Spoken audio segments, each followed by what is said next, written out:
Sunday evening అంతా ఇంకా మా ఇంటికి అయితే వచ్చేసామన్నమాట బాబాయ్ వాళ్ళ ఇంటి దగ్గర నుండి. ఇంకా మండే నుండి సోముకి యాజ్ యూజువల్గా ఆఫీస్ ఉంటుంది అండ్ మార్నింగ్ వస్తే ఇబ్బంది అవుతుంది అనేసి నైట్ అయితే వచ్చేసామన్నమాట.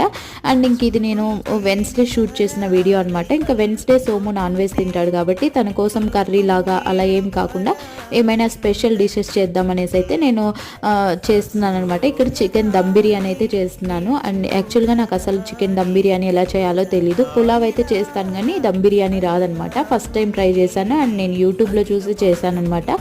అండ్ చేసిన తర్వాత రిజల్ట్ వచ్చిన తర్వాత చాలా హ్యాపీ అనిపించింది. అసలు నేను షాక్ అయిపోయాను. అండ్ నేనే చేశాను చికెన్ దమ్ బిర్యానీ ఇంత బాగా వచ్చింది అనేసి. ఇంకా కొద్దిగా చికెన్ మ్యాగ్నేట్ చేసి ఫ్రీజర్లో పెట్టున్నాను అనమాట చికెన్ పకోడీ చేయడం కోసం. సోము వచ్చిన తర్వాత వేడివేడిగా చేద్దామనేసి. సో ఇంకా తను వచ్చిన తర్వాత వేడివేడిగా చికెన్ పకోడీ అండ్ బిర్యానీ పెట్టించేసాను. తనైతే చాలా హ్యాపీ అయ్యాడు అండ్ చాలా మంచి కాంప్లిమెంట్ ఇచ్చాడనమాట. నేను కూడా చాలా హ్యాపీ ఫీల్ అయ్యాను. ఎవరైనా అంతే కదా.